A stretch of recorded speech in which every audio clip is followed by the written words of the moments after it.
There's an accumulative effect too. If you're on electronics long enough, it damages the brain, and part of it is shrinking the frontal lobe, which is the same as looking at what ADHD looks like. So by wearing gaming glasses, all my screens are on black and white, because actually I can look at because I'm susceptible to anxiety now, I can look at a colored screen for 1 hour and I'll just start getting shaky. So there are the gaming glasses to, my son, my oldest, was really hard to get him to do it, because he's like, Dad, you're full of baloney. But when he heard that his uncle, after 10 years, went to the doctor with intestinal problems, headaches, and dry eye, the guy said, I'm going to save you a ton of money. Go get gaming glasses. Just wear those at work. And all of it went away. So it's an entire generational problem. The awareness is coming up. You can watch what I posted here. It's on my Facebook page. And I go way more in depth to it. But just to know that. So I just put everything in black and white, and I just teach the kids, turn off all your notifications, because it's overstimulating our brain. We have 15th century brains with 21st century technology, and these kids just know how to deal with it. France has already banned all smartphones next year, and the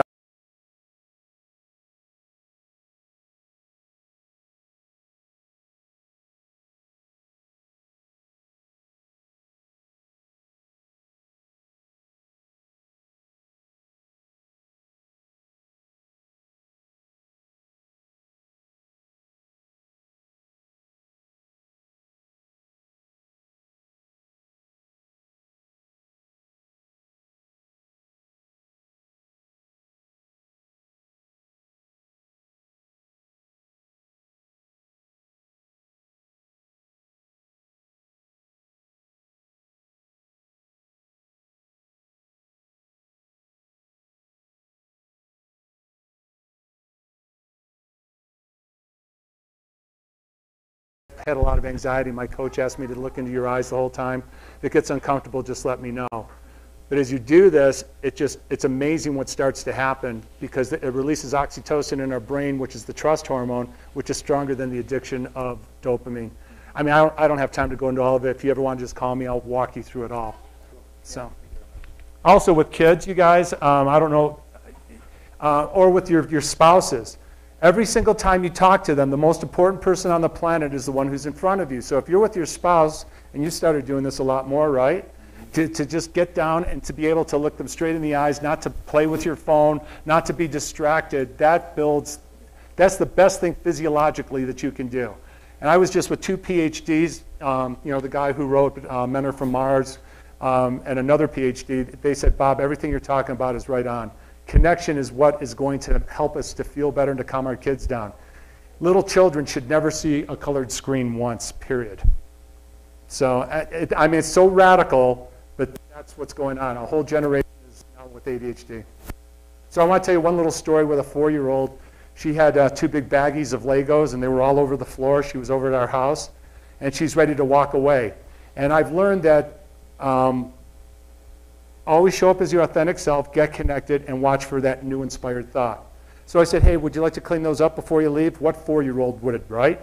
So I got down at her level. Tiger Woods said every time he asked his dad a question when he was a little boy, his dad stopped everything, got down at his level, looked him right in the eye, and answered his questions. So I got down at her level, 4 years old, and I said, I have an idea. And I picked up some Legos and I put them in the bag. I went 1, 2, and she picked up another bag. Went 1, 2, 3, 4. By the, after 5 minutes, we had them all picked up, but we preserved the relationship without using manipulation. Anytime we use manipulation to get somebody to do something, it comes with a layer of judgment. So, okay, other questions? In marketing, we call that douchebag marketing, right? Yes. It's not a question, it's just a word. Amen. I was just going to say something that goes along with that. Being in the car business, a lot of people are very intimidated walking onto a car lot. Then they see someone that's 6'6" and 260 coming towards them, it's even more intimidating.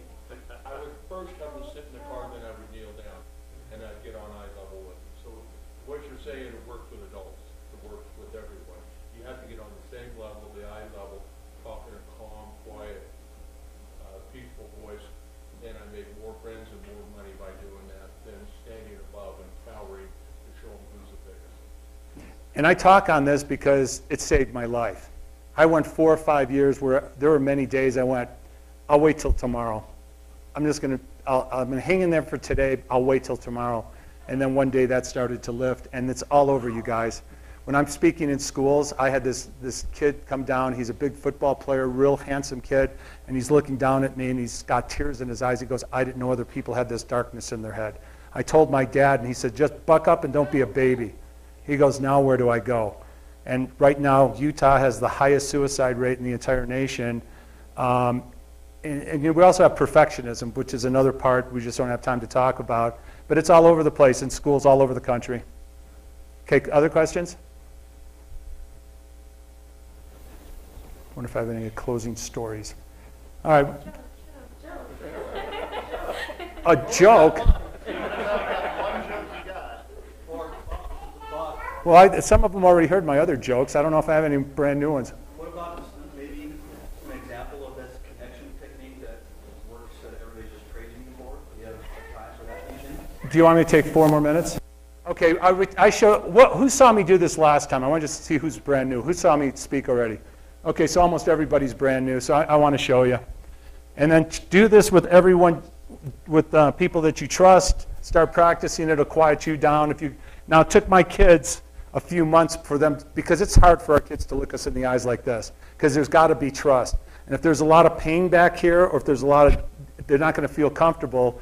So when I finally got my kids to a point where they tried it, I mean, it deepened our relationship. Can we bring people through as you do it? Is that possible? Do what? Can we have everybody here do it? I could demonstrate it, then have them do it. Probably best to show. I would like that, yeah. Okay, then let's do that. Matt, why don't you just come up and do it? Okay. It can be anyone. All right. You take that one. Okay. Okay. So once again, in review, many times when we're talking, the other person already has something on their mind. So what if we could just sit there just to be there for another human being, and that's it? In fact, husbands, that's one of the biggest things I learned about, when I was on a date. They really just want to be heard. They don't want me to fix them, okay? Right, ladies? Okay, can anybody agree with me? Okay. I was wondering, did things change since that happened? Okay, so I'm going to ask a question, and instead of going with the first thing that pops into your head, because a lot of us have this automatic response, and like a good neighbor, yeah, and if I were to say vacation, you guys all have a story. If I were to say idiot, you all have a story. The first thing that comes into your mind, so wait and pause and see if something more inspiring comes up. So before I do this, I'm going to ask everybody taking a deep breath. No, hold your deep breath. And when you let it out, just relax 5%. I'm going to say, like a good neighbor, and in the silence, see if something more inspiring comes up than State Farm is here. And like a good neighbor.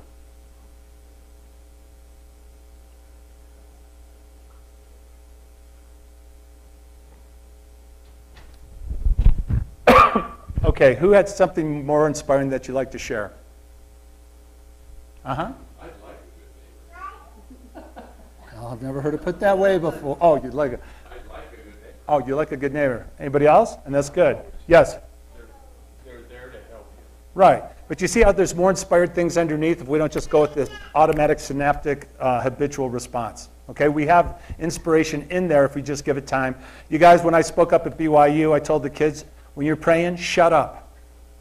Just shut up, peace be still, in the silence. If that's the way you get inspiration, it's in the silence we get inspiration no matter who we are. Okay? So we want to get quiet. Okay. So then I'm going to ask a question, and when he's done talking, I'm going to wait 3 seconds because he might have more to say. And in this exercise, and the guy, John Gray, the guy who wrote that book, Men Are From Mars, he had never seen this left eye to left eye thing, and he loves it. He says it's going to become part of my work. He doesn't even understand why. He says, but there's something here because I did it with him. Okay, so we're going to both be looking at each other's left eye. And God, I can ask you anything, can't I? Yep. Tell me your most embarrassing moment. Well, if you really want to know my most embarrassing moment, I was camping with my family. This is very personal for everyone here, too. But, well, you guys may not relate, but I was camping with my family, and particularly my brother's friends, some of his girlfriends and their girlfriends camped down. All right. Just sit still. Go ahead. And wow, I can't believe I'm telling this story to everyone. But I had to use the restroom, so I went out in the woods, and there was a beehive right where I was using the restroom, and needless to say, they got everywhere. And I remember screaming at the top of my lungs, and my brother's friends and their girlfriends were the ones who ran to discover me with my pants to my ankles. And they picked me up, brought me back into camp, and I've never heard the end of that story. Okay, now it's your turn. Go ahead and ask me something, and be there with nothing on your mind. Just to be there for another person on the planet. What is your most purposeful thing that you're trying to accomplish right now? Your most purpose-driven thing that you're trying to accomplish right now? I accidentally found a place where it's peaceful, and now I want to show everyone else where it is. Okay, can anybody out there feel the connection that we have? Okay, and as you do it, some of you will be drawn right in. If you don't want to do it, nobody is forced to do it. But I'd like everyone to, if you're here with your spouse, do it with them or with a friend. Or when I first did this, they made me pick a guy from a president of a company. And can you imagine telling two guys, we're going to look into each other's eyes? And it was really fun. So everybody pick a partner, and you're going to face each other just like this. Don't use your hands, by the way. Okay, and if you can't, sit down on the chairs. Guys, see if you could go knee to knee.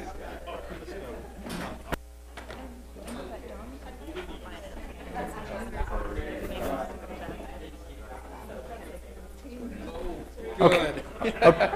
Okay, as soon as everyone's ready, I'll ask the question for you all. Okay, does everybody have a partner? Okay. Okay, is everybody ready? So left eye, everybody touch put your hand where your left eye is so the other person knows which one, so they're not looking at the wrong one. Okay, so just put both your eyes on that eye. When you're thinking, catch the other person if they start looking away, but try to just stay there and just wait for it. If it doesn't come up right away, wait for the answer, okay? Okay, here we go. Ready? Everybody decide who's asking the question, who's going to be talking first. Raise your hand if you're talking first. Who's answering questions? Everybody know who's answering the question? Okay, are you ready? What was your favorite holiday, and what happened that day that made it so special? Go ahead.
So Bob, as they go through this, I'm going to interview you for the people who are online.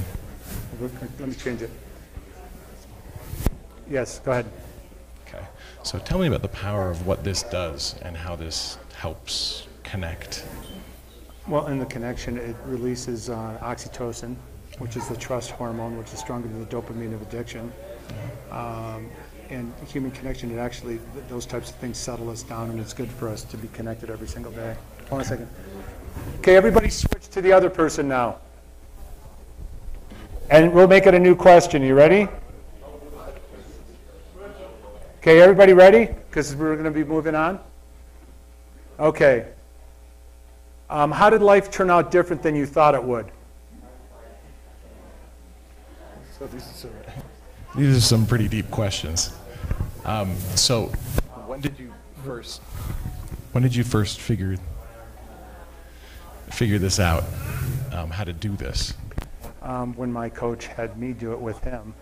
And the second I felt that connection with him, I started doing with everyone I met, because I had all this nervous energy inside, and he said I would start calming down. So when you're in the middle of the ocean drowning, you're willing to try anything.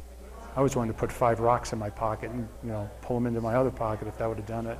And as I started settling, and when I saw that people were going, I just told you things I never told you before, when I saw my kids start to have a deeper relationship with me, I was going, I think there's something here. And it actually started with both eyes, and then I tried right eyes, and I went to left eyes, and it just seemed like everybody thought the intimacy of the left eye just seemed to be stronger. That's really interesting, actually, because I naturally look at the left eye for some reason. Is there a reason it's the left eye, or is it just trial and error? No clue. Trial and error.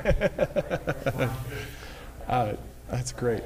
So is there a way you can use this in just normal conversation? How does this kind of help us connect better? Well, I just do this with everybody I meet. I don't necessarily know what I'm doing, but if after talking to them for a while, if they start talking about that they need to settle down, I go, can I show you something?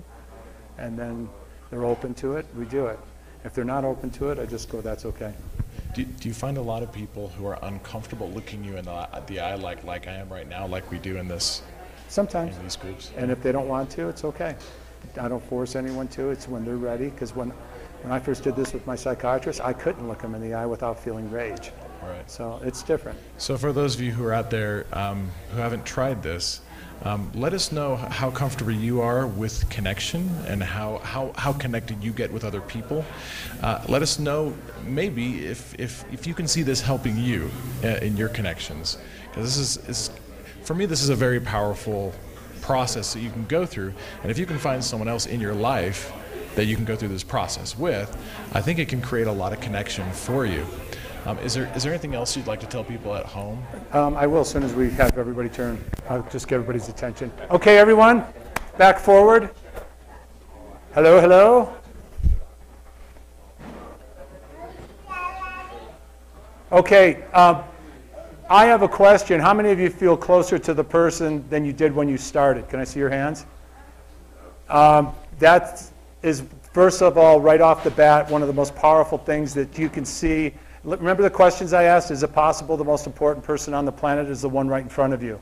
That was the first time I saw it doing this. And then the next thing I saw was the divinity of every human being. After learning how to do this, my teacher said, I want you to do this with somebody who you think is above you and somebody who you think is below you. I did it with the president of a company, and I did it with somebody who was out on the street. And when I went back to my teacher, he said, what did you learn? I said, there is no one above me or below me. We're all the same.